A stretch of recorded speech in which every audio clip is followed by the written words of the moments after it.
नमस्कार दोस्तों, स्वागत है आपका आज के मुख्य समाचार में, जिसमें सबसे पहली और बड़ी खबर में आपको बताएंगे कि यूपी बिहार में इंडिया गठबंधन का तूफान आ रहा है। नरेंद्र मोदी पीएम नहीं बनने जा रहे हैं, राहुल गांधी ने दिया ये बयान। दूसरी खबर में जिक्र होगा कि हमारा गठबंधन छोड़ने पर पछताएंगे नीतीश, बोले मल्लिकार्जुन खड़गे। बताया इंडिया गठबंधन का बनेगा पीएम कौन। इसी के साथ खबर में आगे जिक्र होगा कि गाँव में घुसने तक नहीं दे रहे किसान, पंजाब में बीजेपी के सामने बड़ा संकट। जी हाँ दोस्तों, इसी के साथ खबर में आगे आपको बताएंगे कि लोकसभा चुनाव के रिजल्ट से पहले बुलाई गई इंडिया गठबंधन की बैठक, उसकी वजह आपको बताएंगे। और इसके साथ पांचवी खबर में आपको बताएंगे कि 7वें चरण की वोटिंग से पहले भाजपा को लगा झटका सुप्रीम कोर्ट से, हाई कोर्ट के आदेश के खिलाफ दायर याचिका खारिज। दोस्तों, इस प्रकार की तमाम बड़ी खबरें आपके लिए लेके आए हैं। लेकिन उससे पहले अगर आपको भी ऐसा लगता है कि 2024 के इस लोकसभा चुनाव में एक बड़ा बदलाव आने वाला है, तो वीडियो कीजिए लाइक और चैनल को सब्सक्राइब करके बेल आइकन दबाकर कमेंट में लिखे जय हिंद। रुक करते हैं सबसे पहली और बड़ी खबर की तरफ। यूपी बिहार में इंडिया गठबंधन का तूफान आ रहा है। नरेंद्र मोदी पीएम नहीं बनने जा रहे हैं, राहुल गांधी का बयान। जी दोस्तों, लोकसभा चुनाव के अंतिम चरण में इंडिया गठबंधन के उम्मीदवारों के लिए वोट मांगने कांग्रेस नेता राहुल गांधी ने सोमवार को बिहार दौरे पर वो रहे और उन्होंने 3 जनसभाओं में भाग लिया, जिसकी शुरुआत पटना साहिब लोकसभा क्षेत्र के बख्तियारपुर से किया। कांग्रेस नेता ने लोगों से मीरा कुमार के बेटे अंशुल अभिजीत के लिए वोट की अपील की। जनसभा को संबोधित करते हुए राहुल गांधी ने ये बड़ा दावा कर दिया कि नरेंद्र मोदी अगली बार पीएम नहीं बन रहे, क्योंकि उत्तर प्रदेश और बिहार में इंडिया गठबंधन का तूफान आ रहा है। उन्होंने कहा कि 4 जून को चुनाव के परिणाम आएंगे और 5 जून से महागठबंधन सरकार अपना काम करना शुरू कर देगी। हमारी सरकार महिलाओं को 1 लाख सालाना, मनरेगा में 400 रुपये प्रति मजदूरी और देश भर में 30 लाख युवाओं को नौकरी दी जाएगी। ग्रेजुएट युवाओं को ट्रेनिंग वाली 1 साल की गारंटीड नौकरी दी जाएगी। रुक करते हैं अगली ब्रेकिंग न्यूज़ की तरफ। हमारा गठबंधन छोड़ने पर पछताएंगे नीतीश, बोले मल्लिकार्जुन खड़गे। बताया इंडिया अलायंस का होगा पीएम कौन। जी हाँ दोस्तों, आपको बता दें कि लोकसभा चुनाव में कांग्रेस के राष्ट्रीय अध्यक्ष मल्लिकार्जुन खड़गे के कंधे पर बड़ी जिम्मेदारी है। एक तरफ पार्टी का प्रदर्शन सुधारने, तो दूसरी तरफ गठबंधन दलों से बेहतर तालमेल की जिम्मेदारी है। 6 चरणों के मतदान हो चुके हैं। अंतिम चरण में भी खड़गे पूरे दमखम से प्रचार अभियान में जुटे हुए हैं। पिछले 2 लोकसभा चुनावों में कांग्रेस के प्रदर्शन बेहद निराश करने वाले रहे। खड़गे का दावा है कि विपक्षी गठबंधन की तरफ से देश की जनता चुनाव लड़ रही है, क्योंकि वो गरीबी, महंगाई जैसी समस्याओं से तंग आ चुकी है। रविवार को चुनावी दौरे पर बिहार पहुंचे खड़गे ने व्यस्तताओं के बीच यहां पर संपादक से बातचीत में बड़ी बात की। दोस्तों, आपको बता दें कि उन्होंने कहा है कि नीतीश कुमार को बहुत दुख होगा कि उन्होंने हमारा गठबंधन छोड़ दिया, और इसी के साथ प्रधानमंत्री कौन होगा इसको लेकर के भी उन्होंने इशारा किया है। रुक करते हैं अगली ब्रेकिंग न्यूज़ की तरफ, जहां पर आपको बता दें कि गांव में घुसने तक नहीं दे रहे हैं किसान, पंजाब में बीजेपी के सामने है बड़ा संकट। जी हाँ दोस्तों, प्रधानमंत्री नरेंद्र मोदी 24 मई को पंजाब में चुनाव प्रचार करने पहुंचे थे। उन्होंने गुरदासपुर और जालंधर में रैलियों को संबोधित किया। वहीं तमाम पाबंदियों के बाद भी किसानों ने मोदी सरकार का विरोध किया, पुतले फूके गए और नारेबाजी की गई। पंजाब में मोदी सरकार के लिए किसानों का गुस्सा शांत नहीं हुआ है। पंजाब हरियाणा के शंभू बॉर्डर पर किसान अब भी जमे हुए हैं और यहाँ किसानों ने अस्थायी गांव ही बसा लिया है। जैसे जैसे गर्मी बढ़ी, किसानों के टेंट में कूलर भी नजर आने लगे, लेकिन इस भयंकर गर्मी में भी वो टस से मस नहीं हुए। और बता दें कि फरवरी में किसान दिल्ली की ओर कूच कर रहे थे, लेकिन उन्हें शंभू बॉर्डर पर ही रोक दिया गया था। रुक करते हैं अगली ब्रेकिंग न्यूज़ की तरफ। लोकसभा चुनाव के रिजल्ट से पहले बुलाई गई इंडिया अलायंस की बैठक। जी हाँ दोस्तों, आपको बता दें कि लोकसभा चुनाव 2024 के 7वें और अंतिम चरण का मतदान 1 जून को होना है और नतीजे 4 जून को आएंगे। अब तक 6 चरणों का मतदान हो चुका है और खबर के मुताबिक चुनाव के नतीजे से पहले 1 जून को कांग्रेस अध्यक्ष मल्लिकार्जुन खड़गे ने इंडिया गठबंधन की बैठक बुलाई है। इस बैठक में सभी प्रमुख गठबंधन नेताओं का आमंत्रित किया गया है। हालांकि ये बैठक क्यों बुलाई गई है, इसकी अब तक कोई जानकारी नहीं मिली है। दरअसल आखिरी चरण की वोटिंग के दिन दिल्ली में विपक्षी इंडिया गठबंधन के आला नेता चुनाव की समीक्षा करेंगे और आगे की रणनीति बनाएंगे। इंडिया ब्लॉक इस दिन अपने साथ शामिल सभी दलों के साथ बैठक करेगा। गठबंधन में शामिल सभी दलों के मुखिया चुनाव की समाप्ति के बाद इस पर चर्चा करेंगे और इस बैठक में सभी प्रमुखों और दलों के प्रमुख पदों पर बैठे लोगों को बुलाया गया है। इस बैठक में उत्तर प्रदेश से अखिलेश यादव, बिहार से तेजस्वी यादव और तमिलनाडु से मुख्यमंत्री एम के स्टालिन के शामिल होने की पूरी संभावना है। रुक करते हैं अगली ब्रेकिंग न्यूज की तरफ। 7वें चरण की वोटिंग से पहले भाजपा को लगा सुप्रीम कोर्ट से झटका, हाई कोर्ट के आदेश के खिलाफ दायर याचिका खारिज। जी हां दोस्तों, आपको बता दें कि सुप्रीम कोर्ट ने सोमवार को कोलकाता उच्च न्यायालय के आदेश को चुनौती देने वाली भाजपा की याचिका पर विचार करने से इनकार कर दिया है।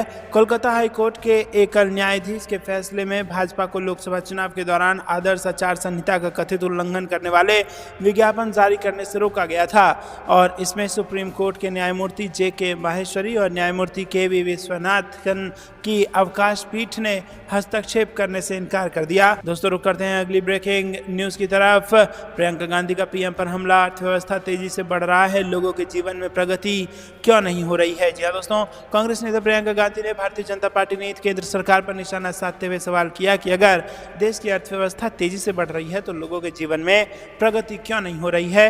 फतेहगढ़ साहिब सीट से कांग्रेस उम्मीदवार अमर सिंह के समर्थन में पंजाब में अपनी पहली जनसभा को संबोधित करते हुए प्रियंका गांधी ने प्रधानमंत्री नरेंद्र मोदी पर सिर्फ सत्ता हासिल करने के लिए झूठ बोलने और जनता से खोखले वादे करने का आरोप लगाया।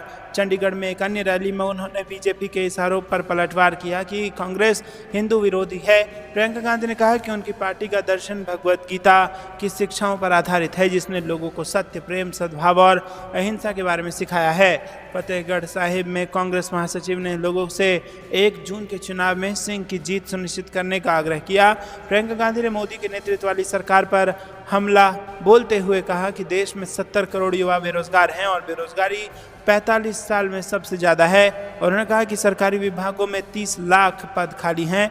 कांग्रेस महासचिव ने कहा कि वो मंचों पर बड़े बड़े दावे करते हैं कि अर्थव्यवस्था तेजी से बढ़ रही है, पर मैं पूछना चाहती हूं कि यदि इसमें तेजी से वृद्धि हो रही है तो आपके जीवन में प्रगति क्यों नहीं हो रही है, आपके बच्चों को नौकरियां क्यों नहीं मिली। प्रियंका गांधी ने कहा कि महंगाई इतनी ज़्यादा क्यों बढ़ गई है, अगर देश तेजी से प्रगति कर रहा है तो यहाँ की इस्पात कारखाने बंद क्यों हो रहे हैं, माल एवं सेवा कर लगा कर उद्योग को कमज़ोर क्यों किया जा रहा है और मध्यम वर्ग और आपको राहत पहुंचाने के लिए एक भी योजना नहीं है। उन्होंने सभा में मौजूद लोगों से कहा कि और महंगाई इतनी क्यों बढ़ गई, अगर देश तेजी से प्रगति कर रहा है तो यहाँ के इस्पात कारखाने क्यों बंद हो रहे हैं। रुक करते हैं अगली ब्रेकिंग न्यूज़ की तरफ। 150 सीटों से ऊपर नहीं जाएगी बीजेपी, आखिरी चरण से पहले अब ये किसने कर दिया इतना बड़ा दावा। जी हाँ दोस्तों, लोकसभा चुनाव 2024 के 7वें और आखिरी चरण के लिए 1 जून को मतदान होना है।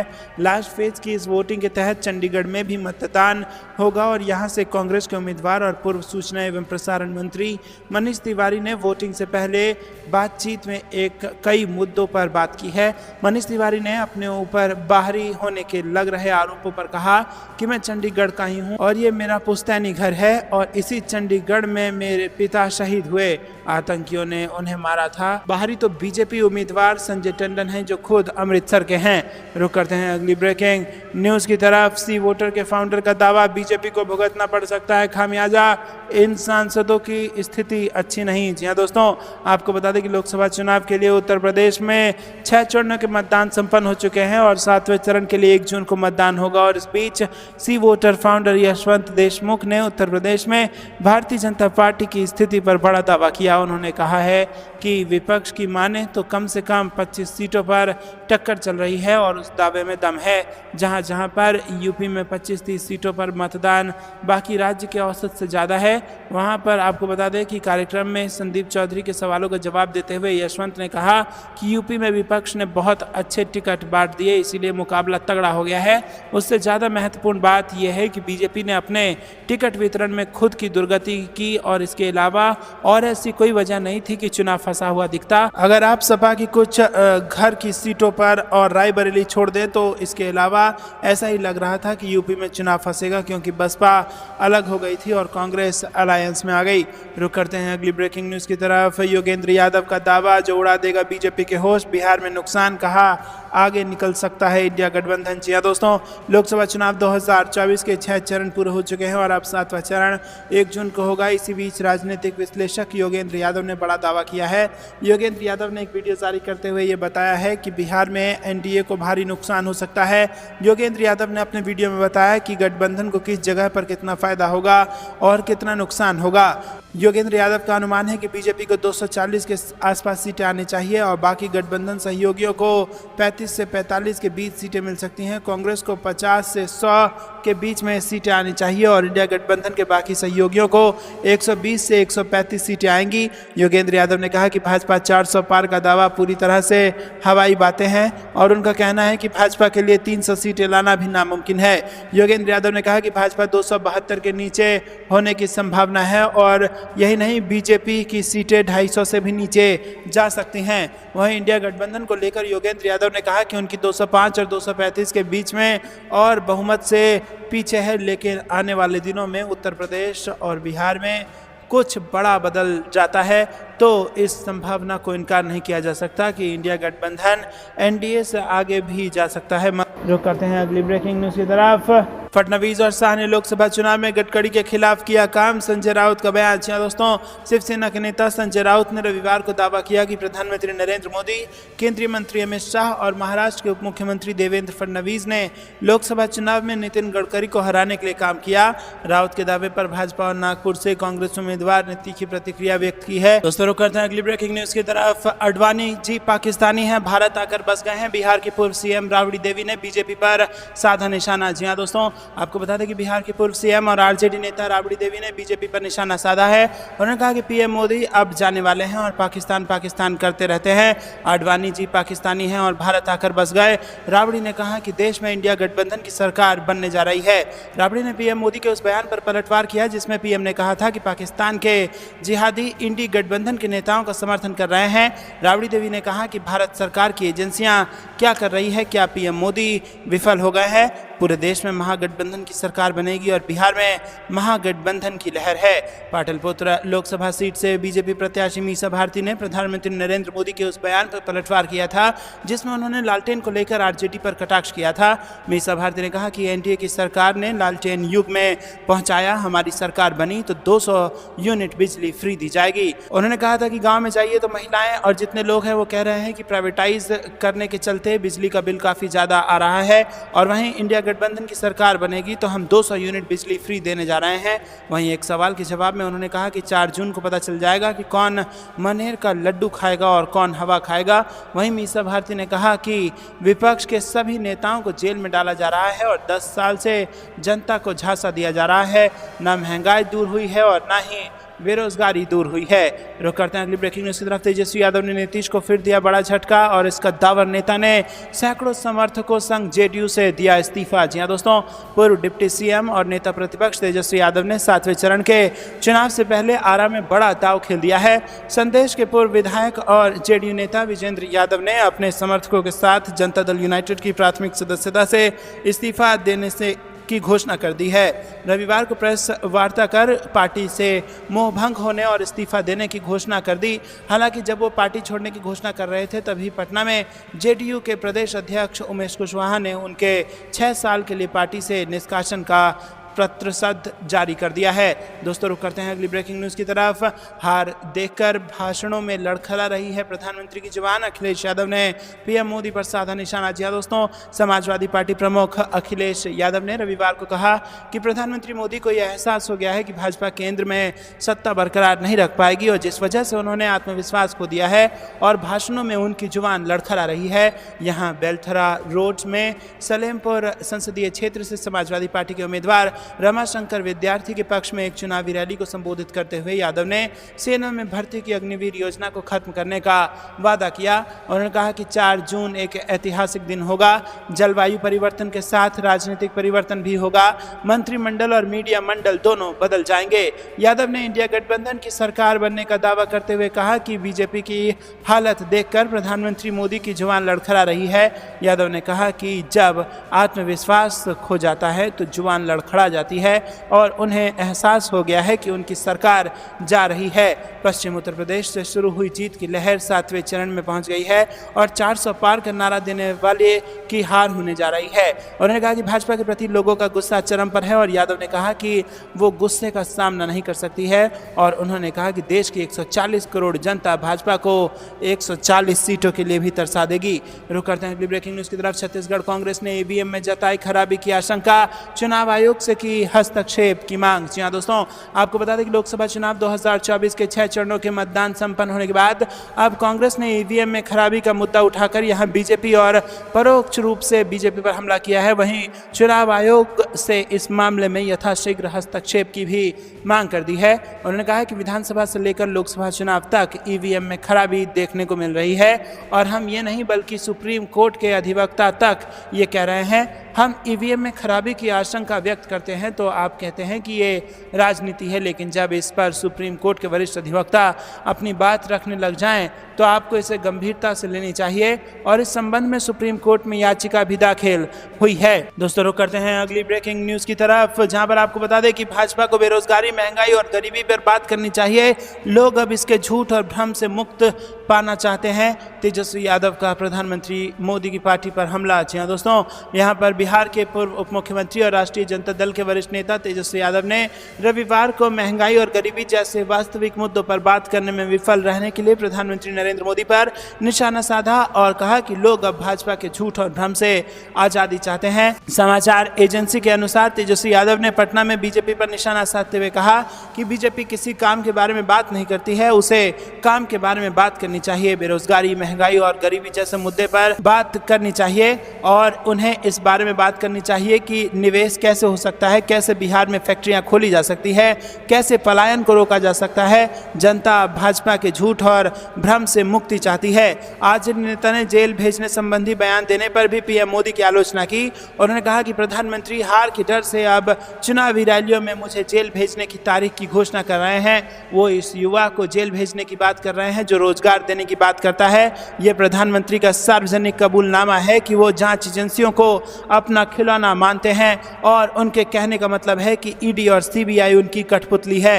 यादव ने आगे कहा कि पीएम मोदी जब चाहे, जहां चाहे और जैसे चाहे किसी भी विपक्षी नेता को मनगढ़ंत और काल्पनिक मामले में जेल भेज सकते हैं। इसके साथ तेजस्वी यादव ने यह भी दावा किया कि नरेंद्र मोदी संविधान को नष्ट करना चाहते हैं। रुक करते हैं अगली ब्रेकिंग न्यूज की तरफ। नतीजों से पहले विपक्ष ने फिर से छोड़ा ईवीएम से छेड़छाड़। दुनिया में कोई ऐसी नहीं जिससे ना हो सके छेड़छाड़। जी दोस्तों, आपको बता दें कि 2024 पूर्व केंद्रीय मंत्री और राज्यसभा सांसद कपिल सिब्बल ने रविवार को फिर से इस मुद्दे का हवा दी है कि और कहा है कि बहुत से लोग कह रहे हैं कि ईवीएम से छेड़छाड़ की जा सकती है, इसीलिए हम ये सुनिश्चित करना चाहते हैं कि छेड़छाड़ की कोई संभावना नहीं है। इसके लिए हमने एक चार्ट तैयार किया है। रुक करते हैं अगली ब्रेकिंग न्यूज की तरफ। संबित पात्रा को पार्टी से बाहर निकालने पीएम मोदी भगवान जगन्नाथ के भक्तों से खुद मांगे माफी। पवन खेड़ा ने दिया बड़ा बयान। अच्छा दोस्तों, लोकसभा चुनाव के बीच उड़ीसा के पुरी से भारतीय जनता पार्टी के प्रत्याशी संबित पात्रा के एक बयान को लेकर सियासी घमासान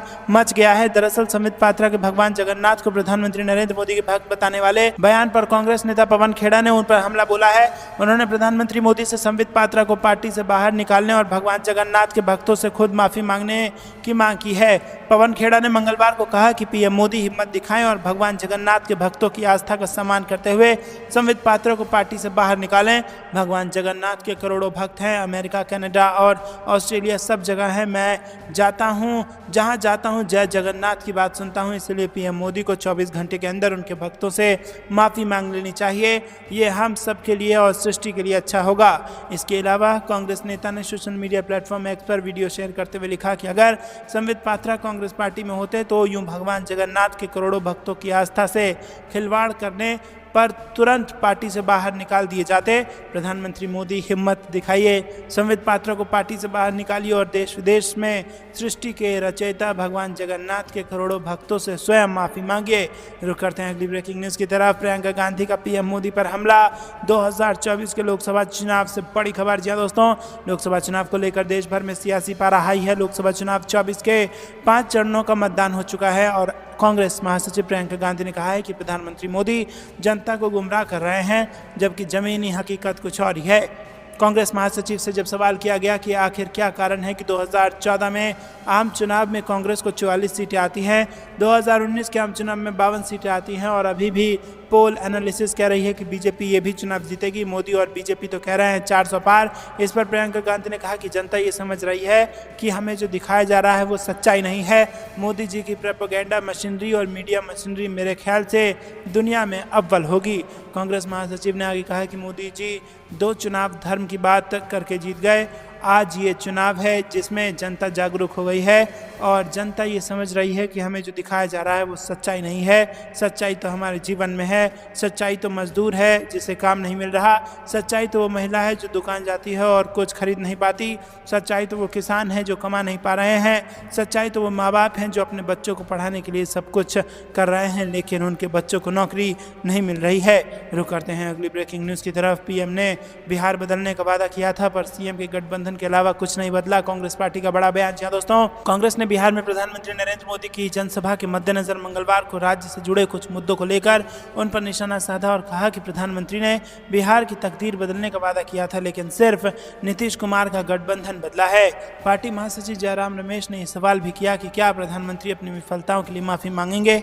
रमेश ने एक्स पर पोस्ट किया कि निवर्तमान प्रधानमंत्री मोतिहारी चीनी मिल को फिर से चालू करवाने में क्यों विफल रहे। वहीं दोस्तों आपको बता दें कि यहाँ पर उन्होंने दावा किया कि 2019 में सारण के भाजपा सांसद राजीव प्रताप रूढ़ी ने सांसद निधि का इस्तेमाल करते हुए अपने निर्वाचन क्षेत्र में 60 एम्बुलेंस को मंजूरी दी थी जिसकी बड़ी चर्चा हुई थी, लेकिन 2021 में जब कोरोना महामारी चरम पर थी तब यह एम्बुलेंस बेकार खड़ी पाई गई थी।